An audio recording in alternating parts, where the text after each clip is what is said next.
Welcome everyone to DROD'S MMA and Boxing. We got a fight tonight. Manny Pacquiao versus Yodenis Ugas. And then, unfortunately, we won't be able to get the same fight that we wanted with Errol Spence Jr. But Ugas is a very tough fighter. He's an Olympic medalist. He has great counter punching. He's very strong.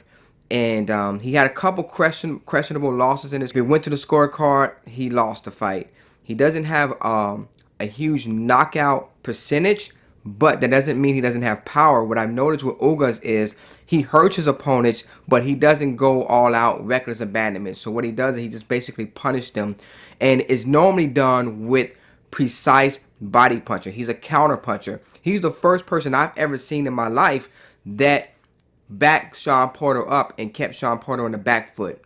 He sets traps for fighters. He allows you to think that he's there to be hit because he's not flashy. He's not moving around. You don't see the speed, but he just seems to always be out of range, like just in time. And he's always like, it reminds me of a Luis Ortiz, a welterweight version, where he's just gliding across the camp. It just seems like he's just slightly out of range as soon as the opponent comes in, and then he lands body punches. He sets traps for his fighters where he allows you to think that he's there to be hit, and he just counters you. He gives you the angle and he counters you. And I noticed in the Shawn Porter fight, he hurt Shawn Porter so bad in the body that Shawn Porter was just forced to stay on his back foot. And he's very strong, so when Shawn Porter tried to push him back, he couldn't. This is a very strong guy, a great fighter. He's got a good jab. Like, he's very efficient with his movement and his punches. He doesn't waste punches. He doesn't waste movements. He takes his time. And sometimes that could be a downfall because a person with great output can actually steal rounds from him. But if you're looking at someone who's actually being effective, landing effective shots, you got to pay very close attention to Ugas. He throws great body punches. He slows his fighters down. And then after that, once he gets you from... he stops you from coming in, and he has you on that back foot. Then he starts landing his jab and his right hand, and he takes over from there. Now, let's talk about Manny Pacquiao, because we don't know. There's words saying that this may be his last fight. Then there's possibility that he might end up fighting Terrence Crawford. We don't know. Given his age, we don't know if this would be his first or his last fight. So we got to give props to where it's due. Nobody has been doing what Manny Pacquiao has been doing. Show me a fighter in their 40s that's able to take guys out in their prime. I mean, he had Keith Thurman looking like Trae Young after the fight. He beat Adrien Broner. He gave Jesse Vargas his first O. He's been doing, he had Timothy Bradley doing backflips or backwards rolls, but there's no one else in the game that's doing it like Manny Pacquiao. And I was looking forward to this Errol Spence fight, but Ugas is the same type of fighter as Errol Spence. The difference is that Errol Spence is a southpaw, meaning he fight with his left hand, and Ugas is a conventional fighter, an orthodox fighter. He's a right-handed puncher. But given the fact that Manny Pacquiao has fought so many right-handed fighters, I think he'll be able to adjust very easily. You know, he hasn't fought that many left-handed fighters in the first place. That's what made the Errol Spence Jr. fight so tough. You know, if you guys can tell me, because he fought 2 southpaw fighters in his career, maybe you guys can tell me who are the southpaw fighters that he fought. Manny Pacquiao doesn't get credit for his boxing ability. He's known for his speed. He's known for his punching power. He's known for his stamina. He's known for his heart, but he's not known for his boxing ability. And in the David Diaz fight, gave you the first answer. In the David Diaz fight, he set traps. He showed me that he was a legit, real boxer. In this fight, he dropped his hand. He dropped his right hand and allowed David Diaz to believe that he had an open shot. Now, David Diaz knew Pacquiao was setting a trap. This is, man, listen, this is where it gets very good. So David Diaz knew that Manny Pacquiao was setting him up for a trap. And as he throws his jab, he's looking over, expecting Manny Pacquiao to counter the jab. That's why he has his hands up. But as soon as he realized, wait a minute, Pacquiao's not throwing it, he's not going to counter the jab, he thinks he's off the hook. So now he's going to come in with his own left hand and drop his left hand.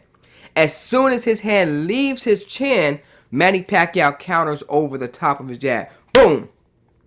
It was like Manny Pacquiao showed that he'd have the mindset, the patience to put yourself in danger against a world-class boxer, letting him drop your hand, coming in close, allowing him to throw a hard punch. Two, the timing.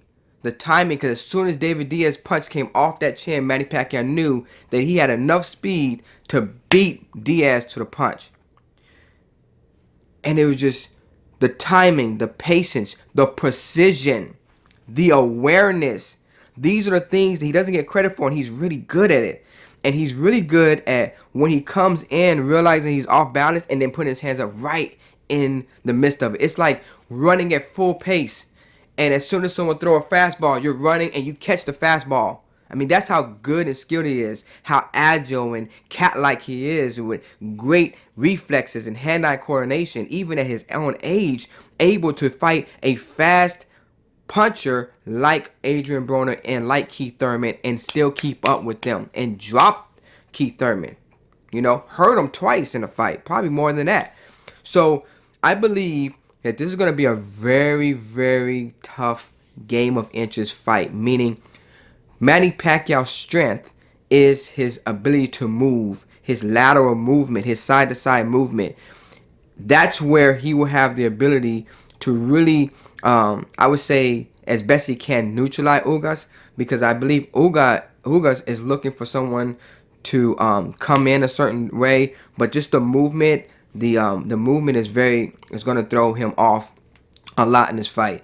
And Manny Pacquiao being able to catch Ugas in the exchange, now that's a little bit harder, because what Manny Pacquiao is going to have to do is he's going to have to be the prey.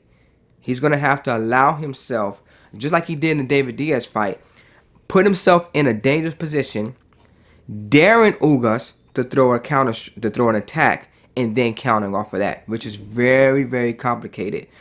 I mean, it's to the point where he has to put Ugas in the position to counter the counter. That's the type of fight he's going to have, because Ugas keeps his hands up, and it's going to be hard for him to land them strikes, but he can do it. But really, honestly, the game of inches comes in because Ugas looking to counter Pacquiao. Pacquiao know Ugas trying to counter him, so he has to set the trap to let Ugas think that he's vulnerable, and then counter the counter. It's going to be very, very interesting. You know, when you're watching this fight tonight, look for those traps. Look for the traps that Ugas setting, that Pacquiao is more likely aware of, and then look for the counter to the counter. And look at Manny Pacquiao's footwork. He cannot afford to be still in this fight. He cannot afford to stop and allow Ugas to land hard punches. Even though he doesn't have the knockout percentage, that doesn't mean he doesn't have the power to knock you out. He's a big welterweight. And not only is he a big welterweight, he hurts fighters. He hurts them. He just doesn't go all out he's not impatient, what I'm trying to say. And so he allows fighters to stay in. He punishes them. He allows them to stay in longer than what they should. So other than that, y'all tell me what y'all think. Y'all tell me how y'all think the fight's going to go. And let's come back and let's see if our predictions were correct. This is a great fight. Yo, we got to give homage to Manny Pacquiao. He had an illustrious career. I believe he will. He can win by decision. And hopefully, you know, I have no problem with him retiring and leaving the game on his own terms and being safe. You know, this is DROD'S MMA and Boxing. Please hit the like button, subscribe, and tell me what y'all think. Peace.